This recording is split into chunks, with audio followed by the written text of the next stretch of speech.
നമസ്കാരം. യുഎസ് മാർക്കറ്റുകളെല്ലാം ഇന്നലെ ക്ലോസ് ചെയ്തത് നെഗറ്റീവിലാണ് ക്ലോസ് ചെയ്തത്. ഡൗ ജോൺസ് 0.19%, S&P 500 0.55%, നാസ്ഡാക്ക് 0.95% മൈനസിലാണ് ക്ലോസ് ചെയ്തത്. അമേരിക്കയിൽ പ്രധാനമായിട്ടും AI റിലേറ്റഡ് കമ്പനികളാണ് ഏറ്റവും കൂടുതൽ കഴിഞ്ഞ ആഴ്ചകളിലൊക്കെ ആയിട്ട് കയറിയത്. AI റിലേറ്റഡ് സ്റ്റോക്കുകളിൽ ഒരു പ്രോഫിറ്റ് ബുക്കിംഗ് ഉണ്ട്. മറ്റൊന്ന് ആക്സെഞ്ചറിലെ റിസൾട്ട് വ്യാഴാഴ്ച വരും.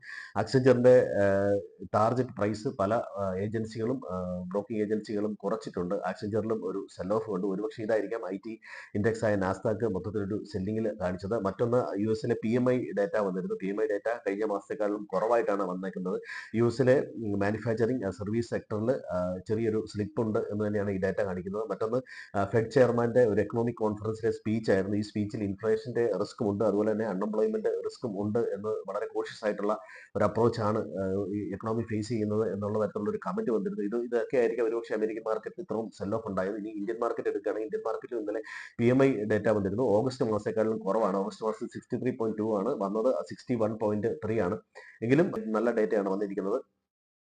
കഴിഞ്ഞ മാസത്തേക്കാൾ ചെറിയൊരു കുറവുണ്ട് എന്നുള്ളത് മാത്രമേ ഉള്ളൂ. ഇതിന് പ്രധാനപ്പെട്ട റീസൺ എക്സ്പോർട്ട് സ്ലോ ആയിട്ടുണ്ട്, അതുപോലെ തന്നെ ഡൊമസ്റ്റിക് ഡിമാൻഡ് കൂടുന്നുണ്ട്. അപ്പോൾ ആ രീതി നോക്കുകയാണെങ്കിൽ അല്പം പോസിറ്റീവായിട്ട് തന്നെയാണ് നിൽക്കുന്നത്. ഇനി യൂറോപ്പിലെ PMI ഡാറ്റയാണ് നോക്കുന്നതെങ്കിൽ യൂറോപ്പിലെ PMI ഡാറ്റ ബെറ്റർ ആയിട്ടാണ് വന്നത്. അതുകൊണ്ട് ഇന്നലെ യൂറോപ്യൻ മാർക്കറ്റുകളും എല്ലാം പോസിറ്റീവായിട്ടാണ് ഇന്നലെ ക്ലോസ് ചെയ്തത്. ഇനി FISന്റെ പൊസിഷൻ നോക്കുകയാണെങ്കിൽ FIS 86% ഷോർട്ട് പൊസിഷനിലാണ് ഫ്യൂച്ചർ നിൽക്കുന്നത്. 68% ലോങ്ങിലാണ് ക്ലയന്റ് നിൽക്കുന്നത്. പ്രൊപ്പറേറ്ററി ട്രേഡേഴ്സ് ഒരുമാതിരി ഹെഡ്ജ്ഡ് പൊസിഷൻ ആയിട്ടാണ് നിൽക്കുന്നത്.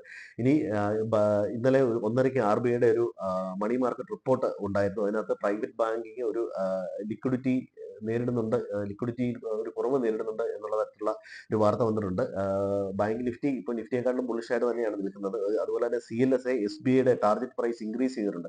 അപ്പോൾ ഇത് പ്രൈവറ്റ് ബാങ്കിന്റെ ലിക്വിഡിറ്റി കുറഞ്ഞതും SBIയുടെ ഇതോടെ ഒരു പക്ഷേ ബാങ്ക് നിഫ്റ്റി അഡ്ജസ്റ്റഡ് ആയിട്ട് പോയിട്ടുണ്ടാവാം. എങ്കിലും ബാങ്ക് നിഫ്റ്റി ഇപ്പോൾ നിഫ്റ്റിയെക്കാളും ബുള്ളിഷായിട്ട് തന്നെയാണ് നിൽക്കുന്നത്. ഇനി പ്രധാനപ്പെട്ട സ്റ്റോക്കിനുള്ള ന്യൂസ് നോക്കുകയാണെങ്കിൽ സ്വിഗ്ഗി അതിന്റെ നെതർലാൻഡ് ബേസ്ഡ് ആയിട്ടുള്ള റാപ്പിഡോ എന്ന് പറയുന്ന കമ്പനിയുടെ സ്റ്റേക്ക് കംപ്ലീറ്റ് ആയിട്ട് സെല് ചെയ്യുന്നു എന്നുള്ള തരത്തിലുള്ള വാർത്തയുണ്ട്. ജിയോ അവരുടെ ഇക്വിറ്റി ഫണ്ട്, ആക്റ്റീവ് ഫണ്ട് പുതുതായിട്ട് ലോഞ്ച് ചെയ്യുന്നു. ഒല ഇലക്ട്രിക് ഈ ദീപാവലി പ്രമാണിച്ച് 50,000 താഴെയുള്ള സ്കൂട്ടറുകൾ ലോഞ്ച് ചെയ്യുന്നു. ടോറന്റ് പവർ ന്യൂസോൺ എന്ന തെർമൽ പ്രോജക്റ്റ് 211 കോടി രൂപയ്ക്ക് വാങ്ങുന്നു എന്ന തരത്തിലുള്ള ന്യൂസുകളുണ്ട്. ഇനി ഇന്ന് വരാനിരിക്കുന്ന പ്രധാനപ്പെട്ട ഡേറ്റ അമേരിക്കയിലെ ന്യൂ ഹോം സെയിൽസ് ഡേറ്റയാണ്. ഇപ്പോൾ നിഫ്റ്റി അല്പം സെല്ലിംഗ് പ്രഷറിലാണ് നിൽക്കുന്നത്. 25,050 25,000 ലെവലാണ് നിഫ്റ്റിയുടെ സപ്പോർട്ട്. ബാങ്ക് നിഫ്റ്റി അല്പം നിഫ്റ്റിയേക്കാൾ സ്ട്രോങ് ആയിട്ട് നിൽക്കുന്നു എന്ന് ഞാൻ മുമ്പ് സൂചിപ്പിച്ചു. റെസിസ്റ്റൻസ് ആയിട്ട് നിൽക്കുന്നത് 25,300 340 ലെവൽ, 440 ലെവൽസ് ആണ്. അപ്പോൾ സ്റ്റോക്ക് സ്പെസിഫിക് ആയിട്ട് നീങ്ങുക.